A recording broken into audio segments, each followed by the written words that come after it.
Well, as homeowners start to prep their swimming pools for the summer season, going to have a widespread chlorine shortage. Something new every day, folks. Pool supply stores have imposed quantity restrictions on how much chlorine you can buy in some parts of the country. In other areas, just prices for a chlorine tab have already doubled from last year. Experts say the pandemic swimming pool boom, that's a thing as well, created higher demand for chlorine. Then a major chemical plant fire in Louisiana knocked some production offline. The shortage is reportedly widespread and expected to get worse.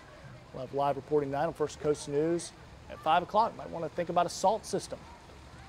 Sea turtle nest